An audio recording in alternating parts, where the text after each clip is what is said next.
happy to welcome you again here in this show, Colonel Douglas Macgregor. How is it in the United States at the moment in this turmoil of pre-election wars with stunning news almost every day? Well, your European audience may not appreciate this, but the focus in the United States of most Americans is almost entirely on the southern border and the massive invasion of 10 million illegals who are being admitted without being vetted, without any sort of security for the American people. And everyone has concluded that these people will be repurposed as future voters for what we now call the Uniparty in Washington. This conglomerate that rules us in complete absence of any demonstrated interest in the American people. So one wonders how much longer this can go on. I suppose much of that depends on the economy, but that's where people are focused. That's the danger. People really aren't watching very carefully what happens in eastern Ukraine. They don't care. They never did. And they look a little bit at what happens in the Middle East, but as long as we don't become involved, I think they'll stay away from it.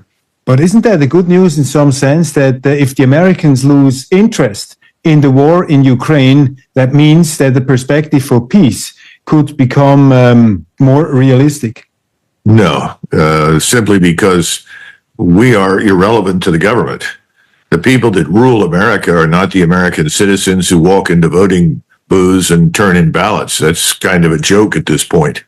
Washington is ruled by a political elite that is in the pockets of oligarchs, billionaires, and lobbies, whether it's the Israel lobby or it's the military-industrial defense lobby and any number of other interest groups, but behind those stand billionaires. And they effectively own the Congress and the White House.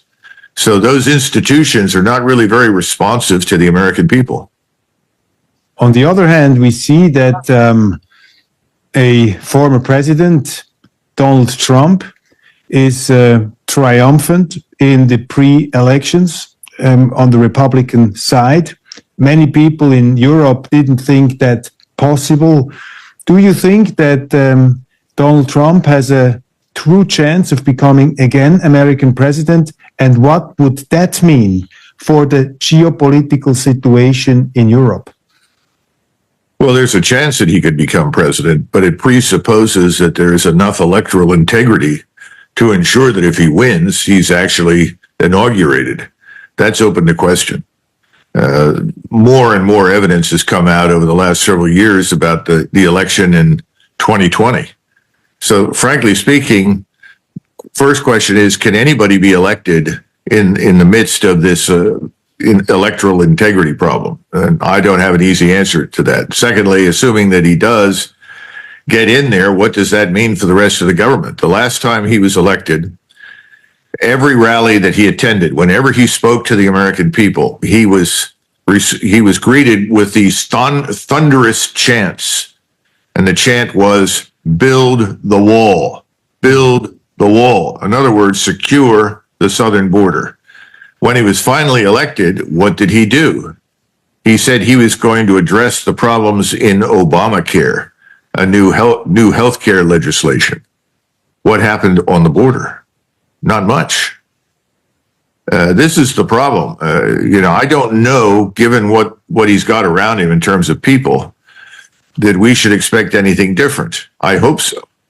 I'm not sure that the election is going to matter very much. Mm-hmm. And there are no easy solutions to the enormous problems we confront.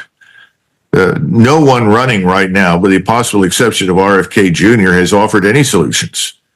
Now, Donald Trump says, well, I'm going to conduct the largest deportation operation in history.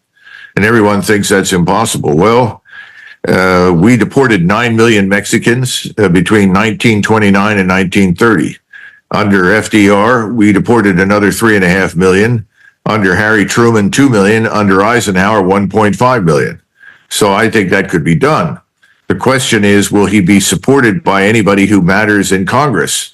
And remember that some of the same oligarchs, I like to use that term now, the billionaires who shape policymaking in Washington, who are interested in prosecuting wars in the Middle East and wars in eastern Ukraine aren't really interested in securing our borders or, frankly, in the American people.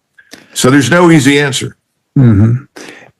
How politicized is the judiciary in the United States? We are surprised when we read reports about this verdict now in New York, where they said the former President Donald Trump had to pay 450 million US dollars because of a fraud case in which the banks are saying, well, we didn't lose 1 cent. I mean, there was a lot of, in some parts, critical reports reporting on that. Is the judicial system in the United States politicized in a way that they try to get rid of Trump in that sense? Yes. Yeah. It's true. You know, the judicial system in the United States consists or is composed of people who were appointed to their jobs under several different administrations. And frankly, from 1992 onwards, most of those judges who were appointed stood to the left of center. There was some modest increment of more middle of the road, politically centrist judges under Trump, but frankly, the majority fall into the leftist camp. Mm-hmm. Now, some of that varies with geography. You know, I wouldn't want to be tried for anything in New York City or Washington, D.C., or I would fully expect whatever they accuse me of, whether I was guilty or not, I'd be found guilty and end up in jail. Mm-hmm. That's how serious the problem is. So, yes, again, everything that we Americans have taken for granted for 200 years has fallen apart. The institutions are facades. Behind them stand almost nothing. And public trust and confidence in these institutions is at an all-time low. What was your impression as a military man, as a high officer of the armed forces of the United States? What was your impression of the interview, Tucker Carlson with President Putin? What's the essence? I think most of us view Tucker Carlson. When I say most of us, I'm talking about Americans in general, not just people in uniform. And when you talk about people in uniform, you always have to distinguish those at lower levels from the people at the top. And the senior ranks of the armed forces have been politicized for years. We can go all the way back to the Vietnam War. And until Kennedy was president, Eisenhower and his predecessors seldom, if ever, appeared in public with anyone in uniform. And when the various chiefs of staff of the Army or the Navy came over to testify in front of the Hill, either the Senate or the House, they wore civilian clothes because it was made very clear, don't wear your uniform and try to intimidate members. Wear civilian clothes and speak to them as American citizens. All of that went away in the 1960s. Hmm. And since the 1960s, officers have been appointed to very high levels for the purpose of strengthening the political hands of the various administrations that have held power in the White House. In other words, if you stand next to a 4-star and say, well, I'm here with General so-and-so, and you see all of these decorations, even though 90% of them are meaningless, the assumption is, oh, yeah, he must be right, or he wouldn't have this general with him. The general is backing him up. And of course, people were eager to be used as props for politicians that helped their careers, that got them appointed. You know, Milley was a wonderful example of that. Mm-hmm. And so is his successor. So were most of his predecessors. They were people that were user-friendly to whomever was in political power. Mm-hmm. So that's an enormous problem. So when you say, as a former professional soldier, how do I feel? Well, I see Tucker as a voice for freedom of speech, as someone who is a voice in the wilderness right now in the media in the United States, and for that matter, in the West. Mm-hmm. I've read a number of German reports that are just over the top. They make no sense at all, describing Tucker Carlson as some sort of Putin agent. They don't realize the numbers of people in their governments that are bought and paid for by people like Soros and others. Mm-hmm. Tucker isn't bought and paid for by anybody, and neither am I. And I'm happy to list my sources of income and compare those with the retired generals that they bring onto the mainstream media. And gosh, you're going to be surprised where their money comes from. So suddenly their message is very predictable.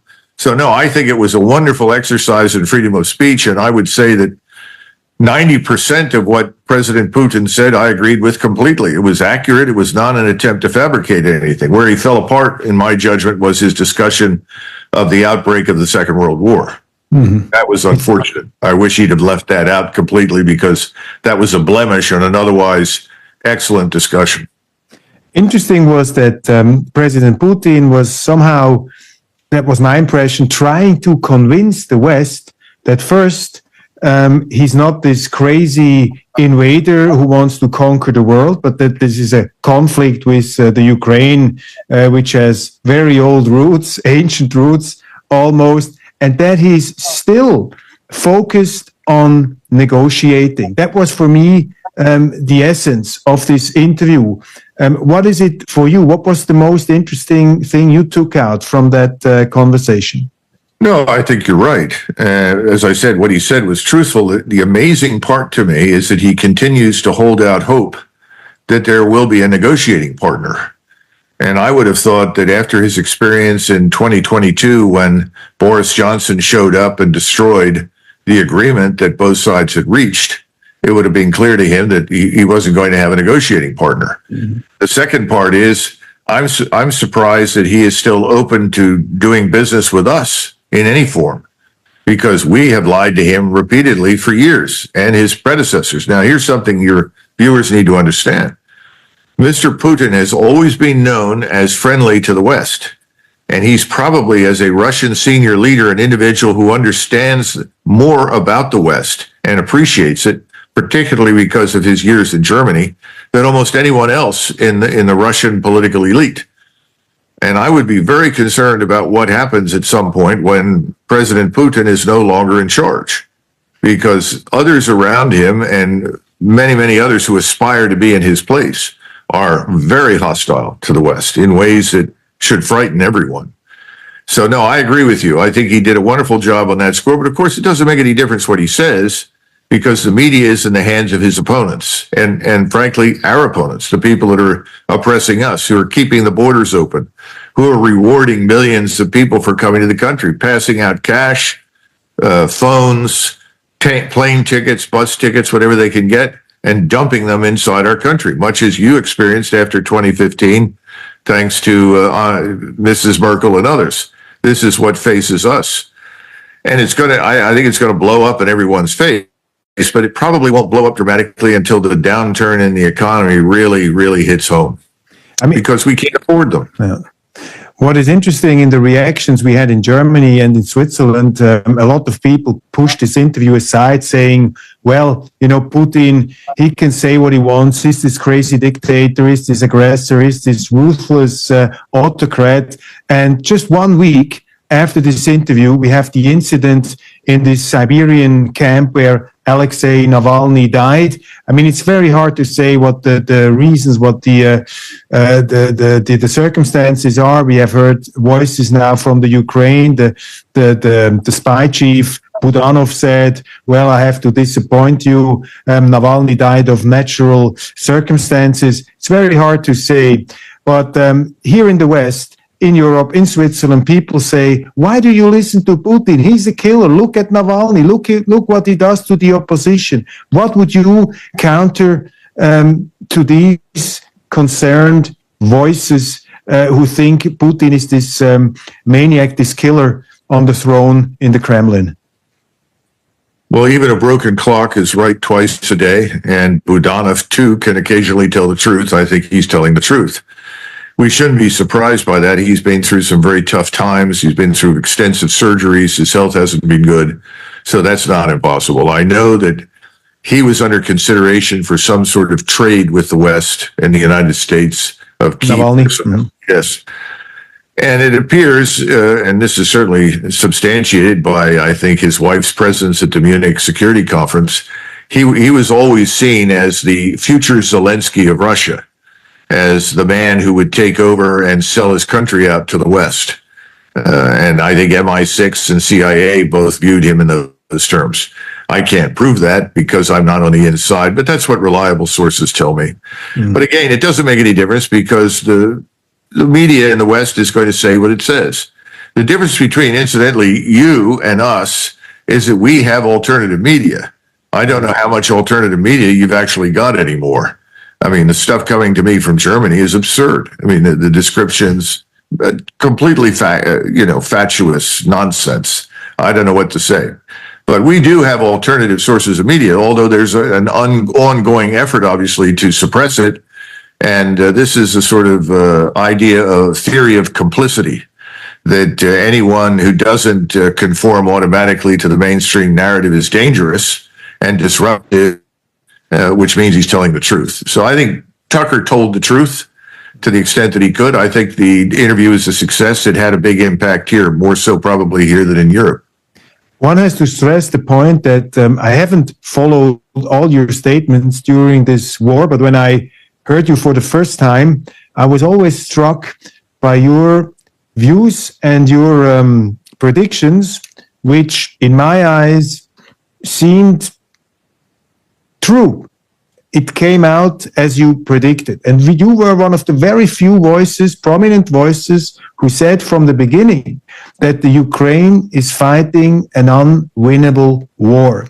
And in this fog of propaganda, which is foaming out of the media, I would like to ask you again now, looking at the current situation on the ground in the Ukraine, what are we seeing now? What is happening in the Ukraine at the moment, in your eyes?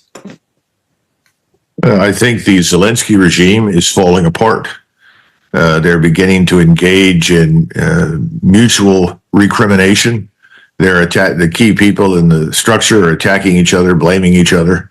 The forces in the field, which have been crumbling slowly for many, many months, are now really falling apart very quickly. There is no appetite anywhere in Ukraine to send more men into action. There's great resistance to it. The secret police, the SBU, is rounding people up and shooting people, but it's not enough. At the same time, the population lives in mortal fear of the Zelensky regime. In fact, I spoke with someone who came back quite recently, within the last couple of days, who told me that the population in Ukraine is far more afraid of the SBU and the Zelensky regime than they are of the Russians. And they all would like this to end. But you're never going to hear that to the mainstream media. But I think that's where it is. Zelensky seems to be very busy trying to close deals, selling off as much of Ukraine as he can to various agricultural conglomerates and BlackRock, headed by Larry Fink and others. I don't think it's going to last much longer. What's amazing to me, again, is that the Russians have exercised so much patience. And at some point, I think their hand will be forced. Putin's hand will be forced. He's going to have to close up the distance to the river to be sure. They are going to retake Odessa. They will retake Kharkov. Those things are already in planning and execution in the case of Kharkov. They've got about 110, 120,000 troops moving towards Kharkov right now out of Kupiansk. They have 90 to 100,000 headed to Dnipro. We'll see those things happen. The question is, what do you do about this cancer in Kiev if you're Putin? You've got to get rid of it. It would be nice if the Ukrainian military itself took things into hand and did something, but that hasn't happened. So at some point, their hand will be forced. Now, I know that the Russian General Staff is currently considering the mobilization of an additional 800,000 troops. Now, given that they're well over that number right now, what would they need an additional 800,000 troops to do? Well, if you get no agreement from the West, if no one will talk to you, if you cannot negotiate an end to this, you are compelled to march west. You will have to grudgingly cross the Dnieper River and hope that once you cross and start heading west, that people will take you seriously. I mean, the recent photographs and news about tactical nuclear weapons being moved further west inside Russia, that's not designed to frighten everybody per se, because they have no interest in using those things. It's a demonstration of resolve. And it's telling us that if you contemplate attacking us, we will deliver total war. and you will not win. I mean, that's the message. We hold a very weak hand. There's a reason that Chancellor Scholz and his colleagues have all laughed off Mr. Macron and his ridiculous statement about sending European forces or NATO forces into Ukraine. We certainly won't. We just cut 24,000 spaces out of the Army. The U.S. Army is now 450,000. That's a smaller number than the number of Ukrainian soldiers killed in the war. And now that number is out. I'm told now it's over 500,000, approaching 530,000. But for years, for months, people kept saying, oh, no, that's not true. Now people are beginning to admit the truth. It's harder and harder to conceal these things. 500,000 plus have been wounded. We're talking about a generation of Ukrainians whose lives have been destroyed. It's not going to last, but you would think if there were a shred of humanitarian interest in people in Ukraine, that Scholz and his colleagues would stand up and say enough is enough. I mean, it is striking. When this war started, even the most renowned war correspondents wrote, this war, Russia will lose within several months. Their armed forces, totally outmoded, ancient. They're using tanks which are totally out of fashion. People were ridiculing the Russian armed forces, making fun of it. I mean, I remember colleagues of yours, or you would say, professional soldiers, generals like General Petraeus, but others saying, well, in the February 2023, Mariupol will be reconquered, all these scenarios. What would you say after these 2 years now? What is your assessment of the Russian army from a military standpoint? How competent is Putin as a military leader, and how competent are these armed forces of Russia?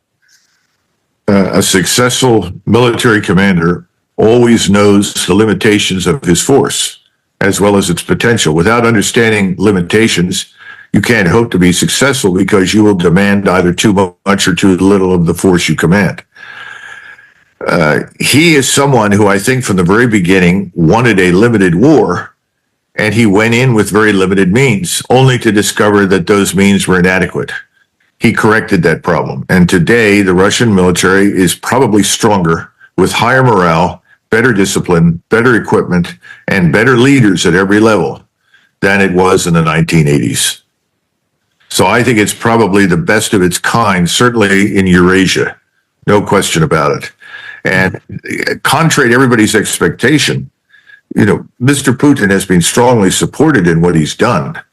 Of course, there's always a 15%, sometimes 20%, that doesn't like what any government does.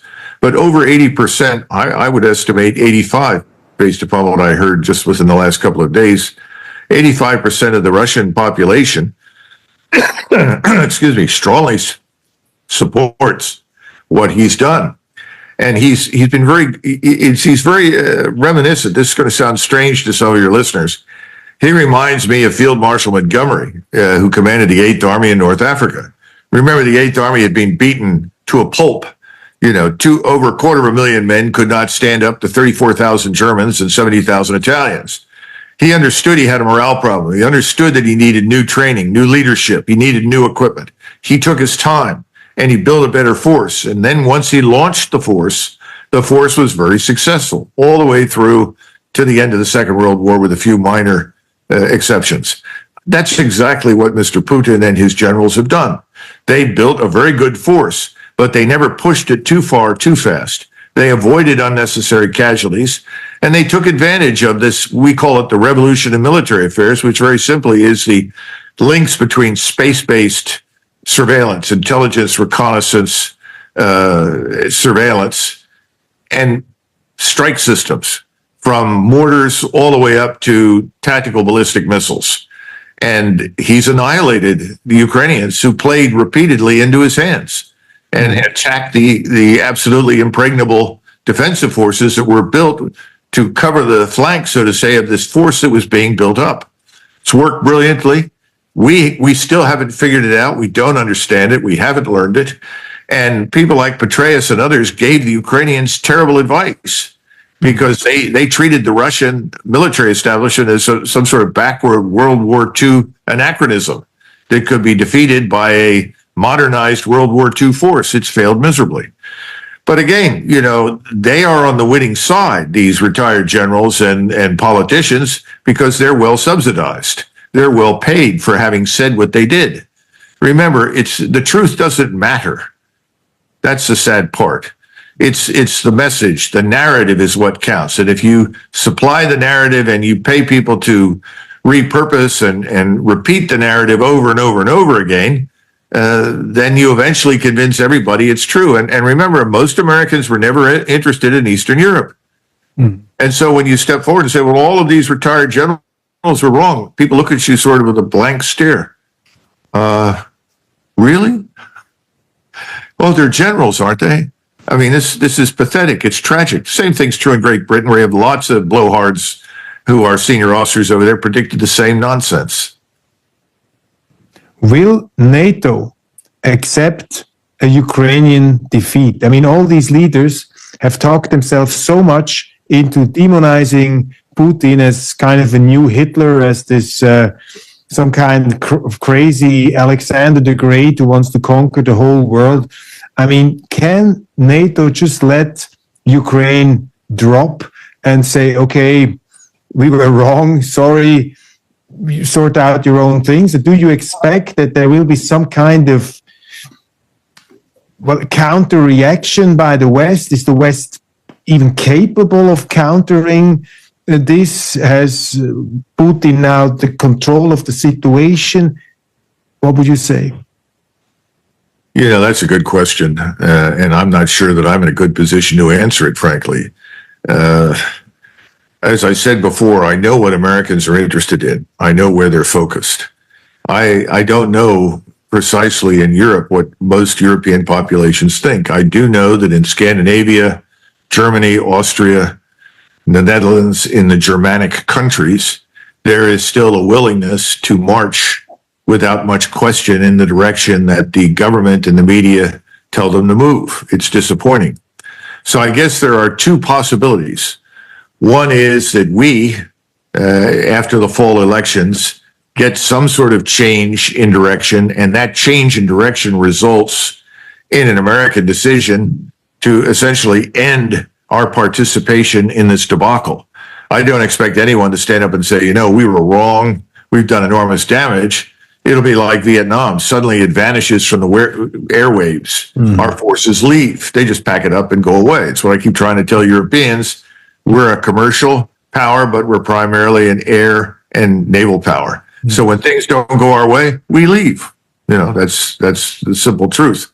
That's one possibility. And then the Europeans say, oh, the Americans have abandoned this. They've left. Maybe it's time for us to do the same. That's one possibility. I don't think NATO will survive, friend. I'd be very surprised if it survives this whole crisis. Eventually, it'll go down. On the other hand, there's another disappointing possibility. And that is you remember this film called Untergang. And at the end of the film, the man who was playing, Bruno Ganz, who was playing Hitler, says, goodbye, I'm going into my office now to shoot myself or something. And you have this women standing out there and say, Mein Führer, what about the endgültiger Krieg, endgültiger Sieg? And he looks at them like, what are you, an idiot? I guess, it took a lot of Germans time to figure out that Soviet forces were really on the outskirts of Berlin. They couldn't believe it. And I'd say that our media has done an excellent job of misleading everybody in Europe and to a lesser extent here, because as I say, we do have alternative sources and people aren't really interested in it. And you still have a New York Times, which astonishingly brought out this report last Sunday, where they said there are 12 CIA secret bunkers, more or less at the Russian border, since 10 years. I mean, it's amazing that our newspapers didn't even quote the New York Times. And the New York Times had to say, well, Putin was not so wrong after all, when he said that the Americans were really interfering, were really, on our outskirts in Ukraine. I mean, the Putin narrative was somehow confirmed by these reports. I mean, at least even the New York Times brings these kind of reports. This is a silver lining of some kind. Well, what that really indicates, because we've been down this road before, where reports are leaked deliberately from the intelligence committee because the decision has been made to end everything, to basically begin the gradual retreat or withdrawal. We had similar experiences in the last year or so in Afghanistan. Now, we always knew that everything that was being said about Afghanistan was a lie, but again, it wasn't confirmed until near the end when it became clear, well, we're going to get out. And you have similar problems in the Middle East right now. We did that in Vietnam. It was only towards the end that you began to see the truth emerge. So I'm sure that the New York Times probably said, well, what do we lose by publishing this? Because it's probably going to happen anyway. They've leaked it. If we don't publish it, somebody else will. And we want to be able to say that we did tell the truth at some point. Because you would say this is like a mental preparation for leaving, for giving it all up. I think so. Yeah, I think so. We always end on an optimistic note in these not so optimistic times.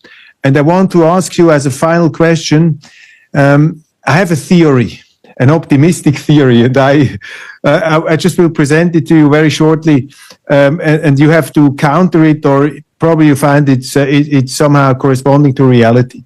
I think it's a gut feeling. Probably it's wishful thinking. I don't know. I think that the Russian president, who has now the upper hand militarily, he wants to, as he said, demilitarize the Ukraine. He doesn't want NATO in his garden. He wants to create a buffer zone with some kind of militarily non-threatful, whatever kind of rest state of Ukraine. But then he will, from a position of relative strength, stretch out his hand to the West, because the Russians and the Chinese are not very easy bedfellows. And the alliance of China and Russia is not really an alternative from the Russian perspective to the Russian relationship with the West, because my gut feeling is the Russians think, and especially Putin, they are some kind of Europeans. They want to have the Western respect. They want to be respected by the West. So the good news is, when Putin wins this war, he reaches his goals, then he has a position of relative strength, and then he will try to build a bridge again to the West. Is that realistic, or is this total wishful optimism? Well, I think most of what you've said is accurate. And again, I go back to what I said earlier about Putin. Let's hope that Mr. Putin remains in office for the foreseeable future, because he's the one who does share your orientation towards the West, particularly towards Germany. He's someone who knows history, and he knows that the two world wars were anomalies. Those were exceptions in the history of the German and Russian-speaking peoples. The majority of Germans were always doing business with Russia, and vice versa. The two benefited from each other. He sees it in those terms and would ultimately like to see that happen again. Having said that, he would like to have good relations with Poland. And he's made that very clear on numerous occasions. So that much, I think, is true. It's a mistake to attach too much significance to this Chinese thing in the sense that there's some problems there. China and Russia are perfectly made for each other. Why? Because Russia has all the resources, the abundance of minerals, you name it, and the agricultural products that China desperately needs. China needs oil. It needs coal. China consumes virtually all the coal that it mines for itself. It needs millions of tons more than that just to run its industries. It does not have vast natural gas pipelines all over the country, but it can distribute coal via trains and rail and road. There are a lot of things that the two need from each other, but that doesn't mean that there's hostility. Neither is interested in fighting the other. And remember that they both share similar views in terms of who is a future possible opponent. And that possible opponent is right now us, though I think that will diminish in the future because we're losing interest in this nonsense. There's no reason for us to be in Asia with military power. That's all nonsense. The Chinese are not an aggressive military power. So what do the Russians and Chinese share in terms of a view of the future? It's called Japan. Japan is a juggernaut. Japan is unlike any other country in Asia. Japan is a hugely powerful scientific industrial state with excellent armed forces that could overnight defeat anything sent against them. Now, the Japanese don't want a war either. Okay, let's not get confused. But if you're Russian and you're Chinese, you worry about us, but you say, well, the Americans, they may pull out anyway. They're not in Asia, but who's here to stay? Who do we worry about? That's Japan. There are a lot more reasons for the Russians and the Chinese to cooperate than to struggle with each other. So I wouldn't attach too much significance to that. But everything else you've said is true. And I don't think that's a new development in Russian history. And I hope that someone in Berlin wakes up, smells the coffee, and recognizes this is all nonsense. By the way, if you look at what happened with the Nord Stream 2 or Nord Stream 1, back in the 50s and the 60s, the United States went to great lengths to ensure that the EU did not buy natural gas and oil from Russia to the extent that we could. We obstructed it then. We've obstructed it again recently during this Russo-Ukrainian war. Why? Because at the time, it was the Cold War, and we were trying to isolate the Soviet Union, which represented an existential threat to us in the West. It was real. That's not true today. There's no reason for it. The Europeans need to wake up and figure that out. The Russians, by the way, if you were sitting in Moscow and you looked west and you'd look at what's going on in Germany, Sweden, France, my God, why would you want anything to do with managing those countries? Those societies are in trouble. Those countries are in turmoil. The Russians aren't interested in that. They want to ensure that their society survives and flourishes. So the whole business about Russian offensives aimed at the West is just nonsense. It's got to go away. It's so interesting, so fascinating. I mean, I had so many associations when you were talking, or I was thinking of a very provocative question to end our discussion.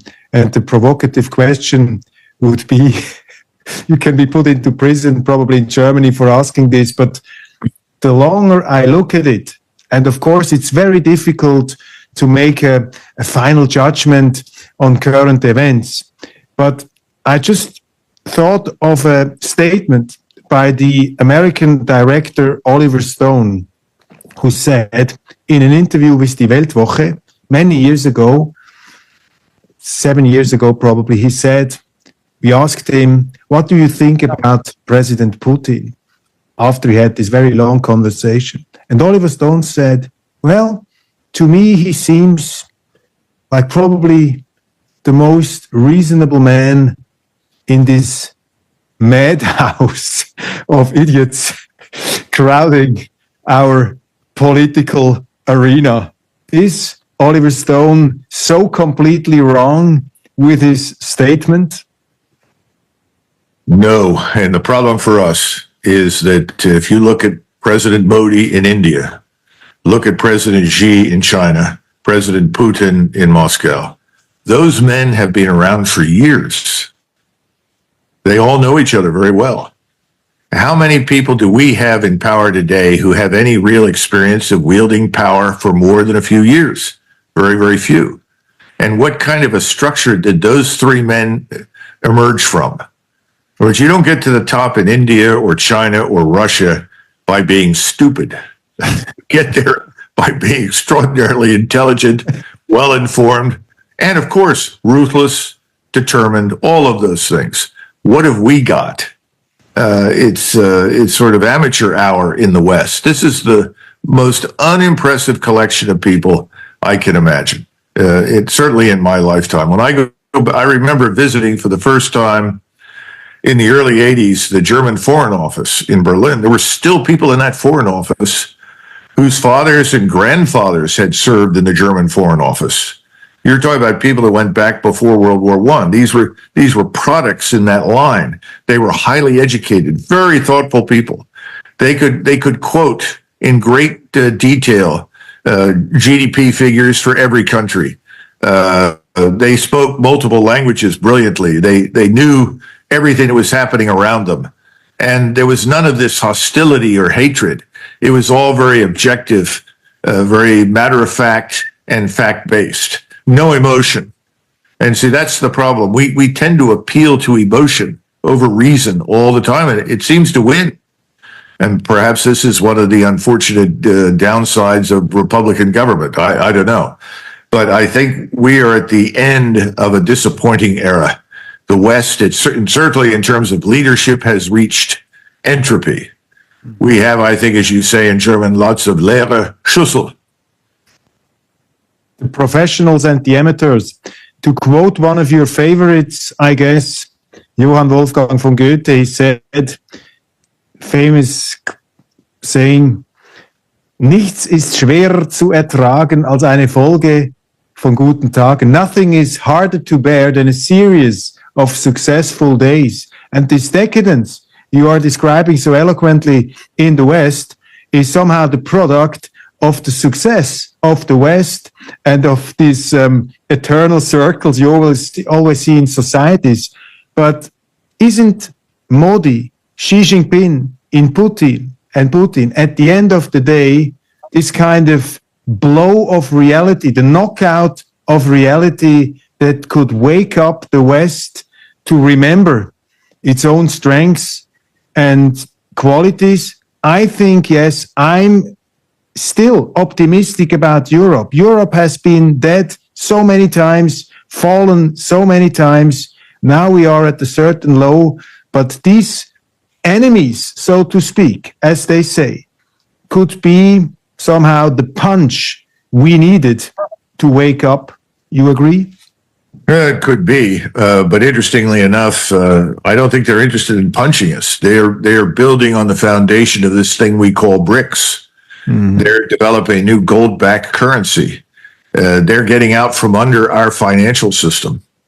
We're going to be left alone. Now, whether or not anybody comes to terms with the reality that our living standards are falling, that our industries are kaput, I don't know. I mean, I would certainly hope so, but there just isn't a whole hell of a lot of leadership on the horizon right now. So it'll have to come from someplace we never expected. I just don't want it to be the kind of leadership that emerged after 1789 in France. Well, Colonel, let's hope that bad times bring out good leaders.